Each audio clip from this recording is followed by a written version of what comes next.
Hello అండి. Hi అండి.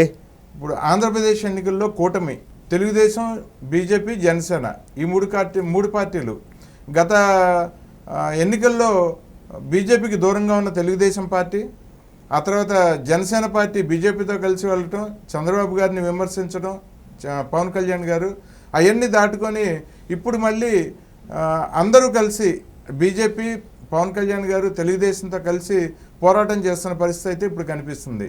ఇది ఏంటి? అప్పుడు 5 ఏళ్ల కిందట జరిగిన విషయానికి ఇప్పుడు చూస్తున్న విషయానికి చాలా తేడా కనిపిస్తుంది.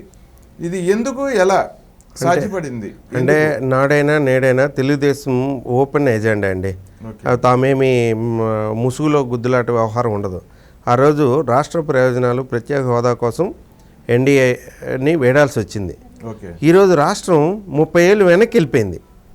30 ఏళ్ళు వెనక్కి వెళ్ళిపోయిన ఈ క్రమంలో రాష్ట్ర పునర్నిర్మాణ బాధ్యత ఆయనపై ఉంది. నవ్యాంధ్ర మొదటి సీఎంగా ఆయన కన్న కళలు, ఆయన విజన్ ఇంప్లిమెంట్ అవుతుంటే అది ఒక విధ్వంస పాలకుడి చేతిలో అన్ని రంగాల్లో విధ్వంసమైంది. ఈ సమయంలో రాజకీయ చాణక్యుడు, ప్రజల రాజకీయం చేసే మనిషి ఎవరైనా, మీకు ఒక ఉదాహరణ చెప్తానండి. ఒక చేలో ఒక అంబోతు పడింది. మీరు 6 కాలం కష్టించి పనిచేసి మీ ఇంటిల్లిపాది ఒక పంట వేసుకున్నారు. ఆ పంటలో ఆంబోతు పడింది. ఆంబోతు ఇష్టానుసారంగా పంటను ధ్వంసం చేస్తుంది. ఆంబోతు ఒక్కటే వచ్చింది, దాన్ని సింగిల్గానే ఎదుర్కొంటాను, నా పంటను కాపాడుకుంటానంటే తొక్కి చంపేస్తుందా? చంపేస్తుంది ఆంబోతు. అప్పుడు ఏం చేస్తాడు? పక్క రైతుని పిలుస్తాడు, రే ఆంబోతుని తోలేద్దాం రారా అని. ఎందుకు? పంటను రక్షించుకోవాలి. తన పంట చేర్చినా పక్కడి పంట కూడా చెరుస్తుంది అది. అవును. అలాగే నవ్యాంధ్ర అనే పచ్చని పంట రాష్ట్రాన్ని ఆంబోతులాంటి, మదమెక్కిన ఆంబోతులాంటి జగన్మోహన్ రెడ్డి ధ్వంసం చేస్తుంటే రైతులాంటి చంద్రబాబు గారు తన సాటి రైతులు, ప్రజాక్షేమం కోరే సాటి రైతులు, పంట పచ్చగా ఉండాలి, దేశానికి అన్నం పెట్టాలనే కాంక్ష ఉన్న రైతుల్లాంటి మోడీ గారిని కలుపుకున్నారు, పవన్ కళ్యాణ్ గారు కలుపుకొని ఈ యుద్ధానికి వచ్చారు. ఇది ఒకటే కాదండి, ఇంకొక పెద్ద ఆయన చెప్పారు. ఒక ఇంట్లో దొంగోడు దూరాడు, మన రాష్ట్రంలోకి ఒక దొంగోడు దూరాడు. దొంగోడిని కొట్టడానికి దొంగోడు సింగిల్గా వచ్చాడండి. ఆయుధాలు ఉంటాయి. దొంగోడండి, వాడు అడ్డొస్తే కొట్టి చంపేస్తాడు, సొత్తు పట్టుకుపోతాడు. అటువంటిప్పుడు దొంగోడు సింగిల్గా వచ్చాడు, నేను దమ్ముంటే సింగిల్గా ఎదుర్కొంటాను అనుకోం కదా. ఇంటిల్లిపాది కారం ఇవన్నీ పట్టుకుంటాం, పక్కింటి వాళ్ళని పిలుస్తాం, పోలీసు వాళ్ళకి సమాచారం ఇస్తాం, సమాంతరంగా అన్ని పట్టుకునే కదా దొంగని తరిమేది, చెట్టు కట్టి కొట్టేది. అలాగే అవసరమైతే పక్కింటి వాళ్ళని కూడా పిలుచుకుంటాం, పక్కింటి వాళ్ళని, పోలీసు వాళ్ళని అందరినీ పిలుస్తాం, తావును పోయే వాళ్ళని కూడా పిలుస్తాం. ఇప్పుడు రాష్ట్రంలో జరిగేది అదే. ఈ రాష్ట్రంలో దొంగ పడ్డాడు, జగన్మోహన్ రెడ్డి అనే దొంగ వైకాపా రూపంలో పడ్డాడు, గజ దొంగ. ఆ గజ దొంగను తరమాలంటే పోలీసులు, పక్కింటి వాళ్ళు, ఎదిరింటి వాళ్ళు, గ్రామస్తులు అందరూ కలిపి తరిమి కొట్టి చెట్టు కట్టేసి పోలీసు వాళ్ళకి అప్పగించాలి. ఇది జరిగేది. ఇది చంద్రబాబు గారు చేసేది. ఈ చంద్రబాబు గారు చేస్తున్న ఈ క్రమంలో ఈ పొత్తు ఎక్కడ నిలవదని అందరూ రకరకాలు మాట్లాడుకున్నారు. నీ లక్ష్యం మంచిదైతే, నీ ఆలోచన మంచిదైతే, నీది ప్రజల కోసం కాంక్ష అయితే దానికి ఉన్న అడ్డంకులన్నీ ఆటోమేటిక్గా తొలగిపోతామండి. దానికి ఉదాహరణ బీజేపీతో పొత్తు, సీట్ల వ్యవహారం, అసంతృప్తుల బొజ్జగింపు, ఇవన్నీ అయిపోయినాక ఇప్పుడు ఎంత క్లీన్గా ఉందండి. ఇది ఎవరికి అందని. ఇప్పుడు సర్వేలు చంద్రబాబు గారు సింగిల్గా అధికారంలోకి వస్తారు చాలు, కానీ అది లక్ష్యం కాదు కదా. అమరావతి లక్ష్యం, అమరావతి నిర్మాణం లక్ష్యం, ఆంధ్రప్రదేశ్ పునర్నిర్మాణం లక్ష్యం, ధ్వంసమైన వ్యవస్థలను గాడిలో పెట్టడం లక్ష్యం. ఈ లక్ష్యానికి కేంద్ర సహకారం కావాలి, ఇక్కడ ఉన్న పవన్ కళ్యాణ్ సహకారం కావాలి, ప్రజల సహకారం కావాలి. ఇంతమంది సహకారం కోసం ఆయన చేసిన ప్రయత్నం అనేది ప్రతి ఒక్కరూ కుల మత ప్రాంతాలకు అతీతంగా హర్షిస్తున్నారండి. ఈ హర్షించే క్రమంలో మీకు ఇంకా చాలా విచిత్రమైన ఇవి సన్నివేశాలు చెప్తాను. చెప్పండి. సమైక్యాంధ్ర చిట్ట చివరి ముఖ్యమంత్రి కిరణ్ కుమార్ రెడ్డి గారు, ఆయన రాజకీయాల నుంచి విరమించుకున్నారనుకున్నారు. ఆయన బీజేపీలో చేరారు. ఆయన చంద్రబాబు గారి నాయకత్వంలో ఇప్పుడు ఎంపీగా పోటీ చేస్తున్నారు.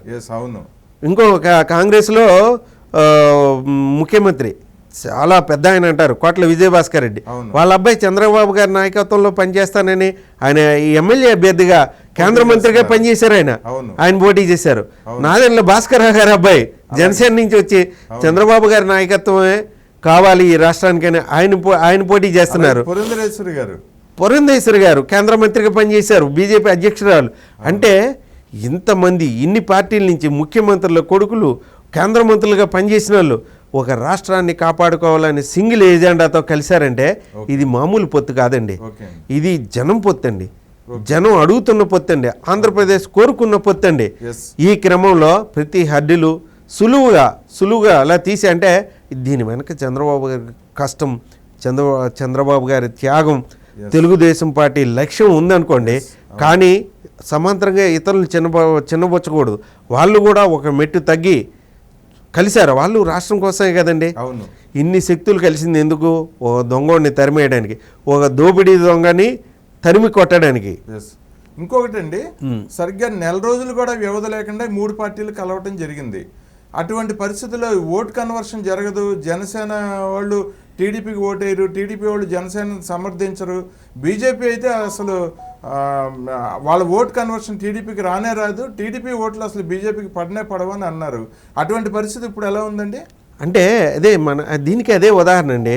ఓ దొంగోడు వచ్చాడు, మీ కులం కాని వాళ్ళ ఇంట్లో దోచేస్తున్నాడు, కొట్టడానికి మీరు వెళ్తారు కానీ కులం చూసుకుంటారా? చూసుకోరు కదా. లేదు, మా కులంవాడు కాదు, వాళ్ళ ఇల్లు దోచుకొని అనుకోరు కదా, అందరూ కలిసి వెళ్ళి కొడతారు కదా. ఇప్పుడు అదే బీజేపీ, టీడీపీ, జనసేన రాష్ట్ర క్షేమం కోసం ఒక గజ దొంగని పరిగెత్తించడానికి, కొట్టడానికి, ఈ రాష్ట్రం నుంచి శాశ్వతంగా రాజకీయ సమాధి చేయడానికి చేసే ప్రయత్నంలో ప్రజలు ఆటోమేటిక్గా, మీకు ఇంకోటి తెలుసండి, టీడీపీ సీట్లు మ్యాక్సిమం గెలిచేస్తుందండి, జనసేన మ్యాక్సిమం గెలిచేస్తుంది, బీజేపీ కూడా చాలా వరకు వాళ్ళు ఇచ్చిన సీట్లలో 1-2 అటు ఇటు అవ్వచ్చు కానీ గెలుచుకొచ్చేస్తుందండి. ఇది ప్రజలు కోరుకున్న పొత్తండి, గుర్తుతో సంబంధం లేదండి. ప్రజలు ఈ ముగ్గురు కలిసి రాష్ట్రాన్ని నిర్మించాలి, రాష్ట్రానికి కేంద్రం నుంచి ప్రయోజనాలు కావాలి, ఇక్కడ విధ్వంసకారుని తరిమేయాలి. ఈ లక్ష్యంగా ఏర్పడిన పొత్తులో ఓటు ట్రాన్స్ఫర్ కావటం ఇవి ప్రశ్నలే కాదండి. దీనికి ఇంకో ఉదాహరణ చెప్తా. ఇవి ఇప్పుడు ఉపాధ్యాయులు, ఉద్యోగులు పోస్టల్ బ్యాలెట్ ఓటు కంప్లీట్ అయిపోతుంది ఈ రోజుకి. మీరు చూసారా ఉపాధ్యాయ గ్రూపుల్లో? ఇప్పుడు కాకపోతే ఇంకెప్పుడు ఎండలు 45-46 డిగ్రీల ఎండల్లో డబ్బులు ఇస్తే తిరస్కరించి, కొడుతుంటే దెబ్బలు కాసి, ఓటు రాకపోతే ఏడ్చి వేస్తున్నారు. ఆ ఓట్లన్నీ ఎవరికి వేస్తున్నారండి? వాళ్ళు ఉపాధ్యాయ గ్రూపులు ఇప్పుడు కాకపోతే ఇంకెప్పుడు అనే మెసేజ్లు తప్పించి, ఉద్యోగ సంఘాల జేఏసీ గ్రూపుల్లో ఇప్పుడు కాకపోతే ఇంకెప్పుడు. మీకు ఆంధ్రప్రదేశ్ చరిత్రలో ఆ ప్రచారం చాలా ఉధృతంగా జరుగుతుంది ఉపాధ్యాయ గ్రూపుల్లో. మీకు ఆ పర్సంటేజ్ అండి 100% పోలేనా ఆశ్చర్యపోకలేదండి. ఈరోజు సాయంకాలం క్లియర్ అయిపోద్ది. 100% 90% కూటమికి పడతాయండి.